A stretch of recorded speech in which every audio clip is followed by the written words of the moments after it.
ხარ თუ არა ტოქსიკურ ურთიერთობაში, პირველი მოусმინე შენს ხელს. რამდენად დაძაბული ხარ, დაჭიმული ხარ ურთიერთობაში? თუ მოშვებული. პირადი საზღვრების დაცვა არის, როგორ დავიცვა ჩემი სურვილები, მოთხოვნილებები და ღირებულებები, ფასეულობები. არას თქვა, აგრესიასთან არის რატომღაც დაკავშირებული და არ არის ეს სისულელეა. კონკრეტული სივრცე თუ აი ეს მაგნიტი გავხდი, ანუ ჩემი რაღაცა ქცევები, ფიქრები, აზრები, მოქმედებები, აქტივობები არის ისე დალაგებული, რომ აი ამ რაღაცა უბედურებებს იზიდავს. უბრალოდ საწყისი წერტილია ეს საწყისი რაღაცა ალო რო დავასოთ, შეიძლება დავიწყოთ იქიდან, რომ აი რა ტიპის ინტერესები იყო ჩემთვის.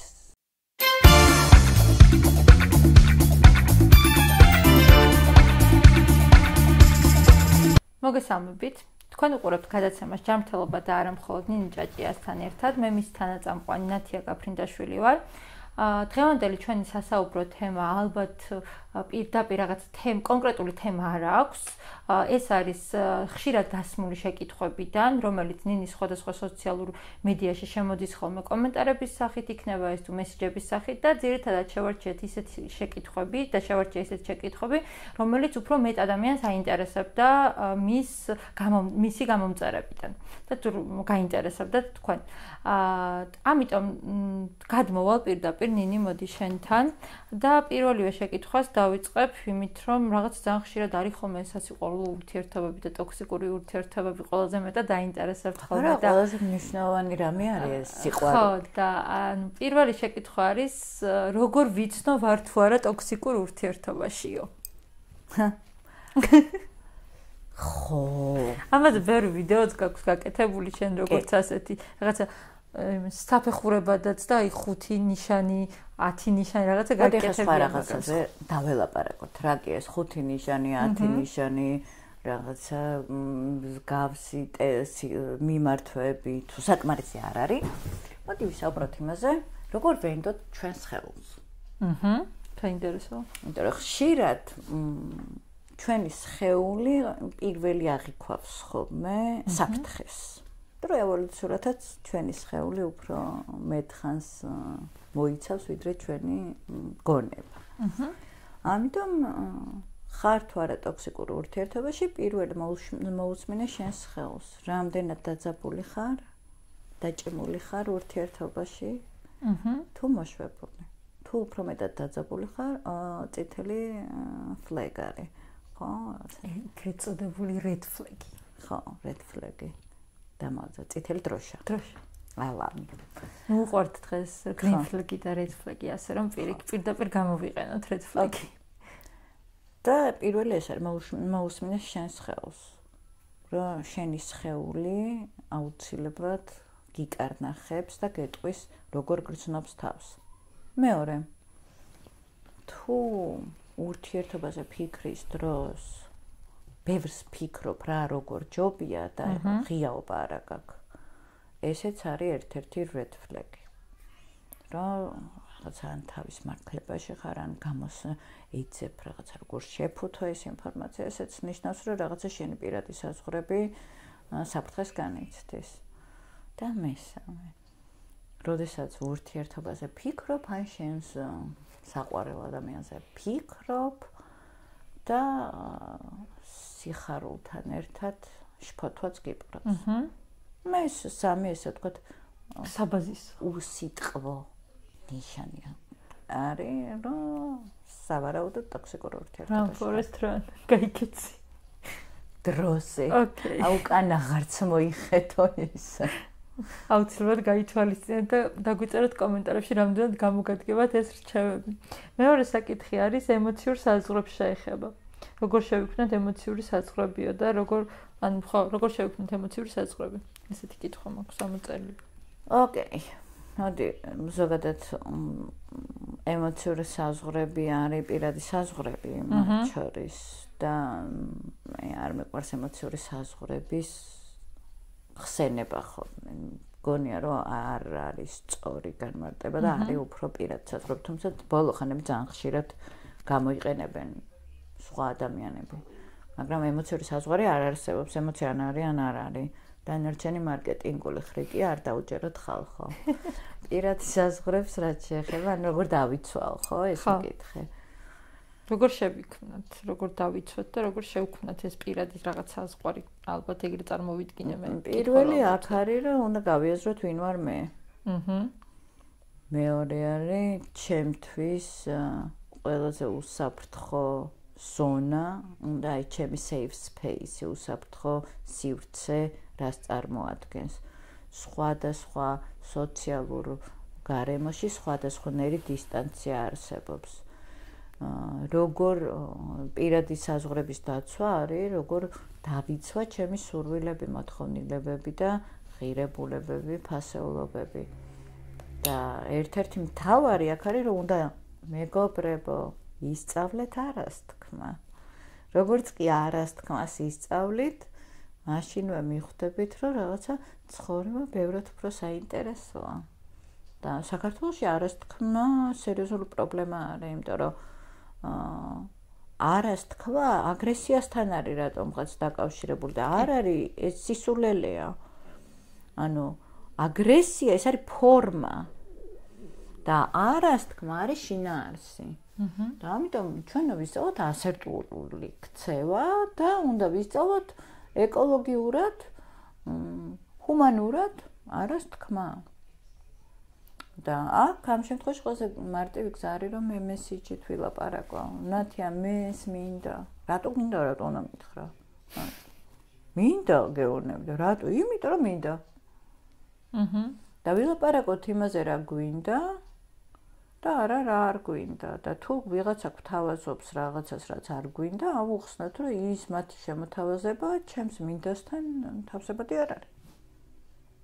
ეს ასერტულობაზე ბლოგიც გვაქვს დაწერილი და მეგონი ვიდეოც გვაქვს გაკეთებული და ამიტომ ნახეთ იქ description-ში გავაკეთებ ამას თახწერაში აუცილებლად იქნება ამის ბმულებიც, რომ უფრო დეტალურად თუ დაინტერესებთ ამ თემით, გაიცნოთ ბლოგსაც და მათ შორის ვიდეოსაც კი მეც მახსოვს, თუნდაც YouTube-საც გვიდევს მგონი ეს ვიდეო. ხო, ასერტულობა არის მნიშვნელოვანი რაღაცა და არასთქმა არის ასერტულობისკენ 70%-ით გადადგმული ნაბიჯი უკვე. აი, თყულად არ თქვი, რომ უყვართ ურთიერთობებზე საუბარი თქვა. შემდეგი შეკითხვაც ურთიერთობებს შეეხება და რატო მეც მიყვარს მე რომ მქონდეს საშუალება, ალბათ მარტო სიყვარულზე ვილაპარაკებთ. კი ბატონო. რატომ ვრუნდებით იმ ურთიერთობაში, რომელიც გვაზიანებს? იმიტომ. და რა უნდა გავაკეთოთ იმისთვის, რომ ეს არ განმეორდეს და ნუ ეს TikTok-ის შეკითხვა ხშირად არის ხოლმე, მაგალითად ის, რომ რაღაცა კი დავშორდი, მაგრამ მაინც საყვარელია და რაღაცა ეგეთი მომენტები და ხშირად გვხდება ხოლმე TikTok-ს არა მარტო კითხვები, არამედ რაღაცა ქმედებებშიც, რომ როგორი ტრენდია რატო ბრუნდებით? რატო ბრუნდებით იმ ურთიერთობაში, რომელიც მაზიანებს? იმიტომ რომ არ გიყვარს შენი თავი. თუ ჩაფასებიდან მოდის. მანდ თუ ჩაფასებიდან კი არა, საკუთარ თავის სიყვარული და დაპატივისცემიდან მოდის. და მეორე იმიტომ, რამდენიმე იმიტომ ექნება, კაი? პირველი არ გიყვარს და პატივს არ ცემ. მაგრამ თან გინდა რომ სხვას უყვარდე და სხვა პატივს გცემდეს და ეგრე არ გამოდის. მეორე, როდესაც ურთიერთობას ვასრულებთ, არ ვიაზრებთ, რომ ურთიერთობა არ არის ცალმხრივი პროცესი. და თუ ჩვენთვის არასასურველი ურთიერთობაში აღმოვჩნდით, ჩვენ უნდა დავუსვათ შეკითხვას, რომ ჩვენ როგორ შევუწყვეთ ამ ურთიერთობის ამ სახით განვითარებას ხელი და რეფლექსია არის გასაკეთებელი, გასააზრებელი და რაღაცა ახალი ქცევითი მოდელები არის ჩამოსაყალიბებელი, რასაც მუშაობა ჭირდება. ესე რომ ვაიმე ნათია აღარ მომწონხარ, всё, დავშორდით ახლა ერთმანეს და რატო არ მომწონხარ? აქამდე თუ მომწონდი, მე რატო არ მომწონხარ? გააზრება არის. რატო თქვით უარი, ანუ უარს რომ ვამბობთ რაღაცნაირად ჩვენი სურვილები, მისწრაფებები და მოლოდინები არ ემთხვევა იმ შინაარსს და რამ მიმიყვანა აქამდე ეს არის გასათვალისწინებელი და გასააზრებელი. ოკეი. შემდეგი შეკითხვა არის, როგორ შეიძლება გავიგო რა პრობლემებზე უნდა გავამახვილო ყურადღება? ეგ შეკითხვა ვერ გავიგე. აი ესეთი კითხვა არის. როგორ შეიძლება გავიგო რა პრობლემებზე გავამახვილო ყურადღება? რასთან? ზოგადად საკუთარ ცხოვრებაში ალბათ პრობლემებში იგულისხმება რაღაც ბევრი პრობლემა აქვს. ანუ ალბათ მე უპასუხებ მგონი გამოდის, რომ პრიორიტეტების ამბავია, რომ ანუ რომელი პრობლემა უფრო პრიორიტეტულია, ჯერ იმის მოგვარებით უნდა დაიწყო და შემდეგ გადავიდეს სხვაზე. ამ პრობლემებში რატო აღმოჩნდი, იქიდან დავიწყოთ. საერთოდ დავანებოთ პრობლემების გარჩევას ჯერ თავი და მე თუ აღვიქვავ იმას, რომ პრობლემების წინაშე ვდგავარ, აქამდე როგორ მოვედი? და რაღაცას არასწორად ხო არ ვაკეთებ. აი რომ საუბრობე რომ რაღაცა ვიზიდავ ტოქსიკურ ადამიანებს, დაუშვათ, ვიზიდავ პრობლემებს, ანუ რაღაცას არასწორად იქცევი. ხო? იმიტომ რომ ისე ხო არ არის რაღაცა მაგნიტი ხო არა ვარ რაღაცა რომელიც რაღაცა კონკრეტული სივრცე თუ აი ეს მაგნიტი გავხდი, ანუ ჩემი რაღაცა ქცევები, ფიქრები, აზრები, მოქმედებები, აქტივობები არის ისე დალაგებული, რომ აი ამ რაღაცა უბედურებებს იზიდავს. და უნდა დავიწყო მაქიდან, რომ მე მაგ ჩემი ქცევა შესაძლებელი. ნამდვილად. როგორ ვიპოვო ჩემი ნამდვილი ინტერესები? ცოტა რაღაცა ისეთ უცნაური შეკითხვა, მაგრამ ეს არის ნამდვილი ინტერესი. საქართველოში არსებული ერთ-ერთი დიდი ადამიანური გამოწვევა. ჩვენ ვალდებულებებში ვცხოვრობთ სულ, ჩვენი საერთო კულტურა გვასწავლის მხოლოდ მორჩილებას და სხვის დაკრუზე ცეკვას. და შესაბამისად აი ამ მიმართულებით ჩვენი საზროვნო სისტემაში ალგორითმი არ არის, რომ დავაფიქსირო რა მომწონს, რა არ მომწონს და ეს მოწონებები ხშირად აი შეგრძნებების დონეზე არის. და თუ კი აი ესეთი მორჩილების სქემებში დიდხანს ვართ და ვალდებულებები, ძალიან ბევრ ვალდებულებას ვიტენით, გვტენიან და ვიტენით და ვასრულებთ, აღარ რჩება ხოლმე დრო აი ამ სიამოვნებების და მე გვავიწყდება. აქ მთავარი არის, რომ უნდა დავიწყოთ ტესტირება. ჯერ გავიხსენოთ რა გვაინტერესებდა ადრე. რითი ვერთობოდით, რითი ვხარვისობდით ადრე. და დავიწყოთ სხვადასხვა მრავალფეროვანი აქტივობების ტესტირება. მე ხა ბავშვობაში მართლა არ მაინტერესებდა ბოულინგი. კეგლი მქონდა სახში, ხო? ბოულინგი და კეგლი ხო ერთ იგივეა. სახში რო აკორებ. და სახში არ მიყვარდა თამაში. მაგით ეზოში ვთამაშობდი სულ. უბნელებთან დავარბოდი, წრეშბურთს ვთამაშობდი, რაღაც ომობანას ვთამაშობდი, რაღაც გარეთ ბავშვებთან. და ერთ დღეს მახსოვს ბევრი წლის წინ ჩემმა მეგობარმა დამპატიშა ბოულინგის სათამაშო. მეთქი რაღაცა მახსოვს, რომ დიდად არ მაინტერესებდა. და წავედი, იმიტომ რომ უარი არ ვუთხარი. დიდი ხანი არ მყავდა ნანახი და მეთქი, კაი, ახლა ის არ გაინტერესებს, თამაში არ გაინტერესებს, ეს ადამიანი ხო გაინტერესებს, ხო და ესე შევაბით ჩემი თავი. წავედი. მოგიწევთ. მე მგონი იმ ადამიანზე უფრო მეტად მომეწონა. ხო, იმის მერე მიყვარს თამაში. ბოულინგის. ამიტომ მე რატო ვიცახი რომ გავტესტო, შეიძლება უბრალოდ საწყისი წერტილია ეს საწყისი რაღაცა ალო რო დავასოთ, შეიძლება დავიწყოთ იქიდან რომ აი რა ტიპის ინტერესები იყო ჩემთვის საინტერესო, გუნდური იყო თუ ინდივიდუალური იყო, რა ემოციებს იწვევდა, თქვათ ეს იყო რაღაც ადრენალინი, მომწონდა თუ რა და მე უკვე შეიძლება როგორ ეს ადრენალინები როგორ შეიძლება შევისოთ, მომედეთ რა, კარტინგზე წავიდეთ და შევეჯიბროთ ერთმანეთს, ან რა ვიცი, პეინტბოლი ვითამაშოთ და დავხოცოთ ერთმანეთი მაგალითად. თავია რაც შეიძლება მრავალფეროვანი აქტივობები ცადო და შემდეგ აუცილებლად რაღაცა მაინც გახდება შენი ინტერესების სფეროში. ინტერესები და ჰობები თუ რაღაცა მრავალფეროვანი არ იქნა, მალე შეიძლება ჩაქრეს, იმიტომ რომ ერთ და იგივე საჭმელი შენი საყვარელი სულ რო ერთი ჭამო ბოლოს ყელში ამოგივა ხო და ჩვენი ცხოვრება ისე ძალიან დატვირთული არის ბევრი რუტინული, უინტერესო და ერთფეროვანი აქტივობებით. ერთფეროვანი იმიტომ კი არა, რომ რაღაც შინაარსი არ აქვს. ხშირად რო ვაკეთებ.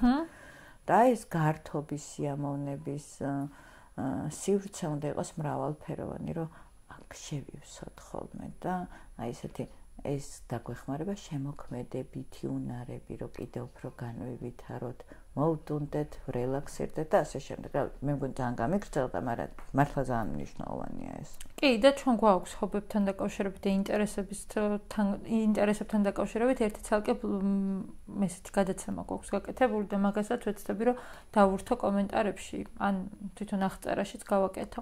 და დღეისათვის მგონი ჯობია, რომ ბოლო შეკითხვა იყოს, კიდევ რიცხვი ბევრია, იმიტომ რომ ბოლოს ალბათ 20 ვიდეოთ წინ გავაკეთეთ მსგავსი ტიპის question and answer. და ეს კითხვა არის, ალბათ ესეც ვრცელი თემა არის და როგორ უპასუხებ მოკლედ არ ვიცი, მაგრამ როგორ გავუმკლავდეთ აკვიატებულ ფიქრებს. და შფოთო. ხო, რომელიც აკვიატებულ ფიქრებს უნდა გავუმკლავდეთ იმ მხრივ, რომ გავაცნობიეროთ რა ტიპის აკვიატებასთან გვაქვს საქმე და ეს აკვიატება რა რიტუალთან არის დაკავშირებული და ეს აკვიატება ძირითადად არის ხოლმე ნეგატიური ემოციებთან მიბმული. დავწეროთ და მოვიგონოთ ახალი რიტუალები და ახალი აზრი, რომელიც იმის საპირისპირო გამანეიტრალებელი იქნება. ну ხო, ესე მუშაობს CBT, კოგნიტიურ-ბიჰევიორისტული თერაპია. ესევე ბრძვიან აკვიატებულ ნეგატიურ აზრებს. დავწერე ნეგატიური აზრი, დავწერე ამ აზრის რაღაცა რიტუალი ანუ ქცევა, იმიტომ რომ ყველა აზრთან დაკავშირებული არის მოქმედება. დავწერე მე ამის საპირისპიროდ პოზიტიური და განსაზღვრე ქცევა. ავიკვიატე, გავაკეთე, საპირისპირო გავაკეთე და ვიწყებ ამ საპირისპიროების განმტკიცებას, რომ ეს ჩავაქრო. მარტივი ფორმულა ესეა, მაგრამ ნუ თვალად ესე მარტივად თერაპია საჭირო. თერაპიის გარეშე აკვიატებული აზრების ჩაქრობა, დამარცხება ინდივიდუალურად შეუძლებელია. კი. მადლობა ნინი, ეს მგონი უფრო ვრცელი ვიდეო გამოგვივიდა. თუ მსგავსი ტიპის ვიდეოები მოგწონთ, რომელშიც კიდევ უფრო ვიწრო, ანუ სწრაფი პასუხები გვაქვს, ასე რომ ვთქვათ რა, ერთი კითხვა, მარტივი და სწრაფი პასუხი. აუცილებლად დაგვიწერეთ კომენტარებში, კიდე მოგვამატეთ კითხვები, რა უფრო კონკრეტულად რა გაინტერესებთ და ჩვენ ვეცდებით, რომ მსგავსი ტიპის ვიდეოც აუცილებლად ჩავწეროთ. მომავალ ვიდეომდე დაგემშვიდობებით, მადლობა რომ გვიყურეთ. ნახვამდის.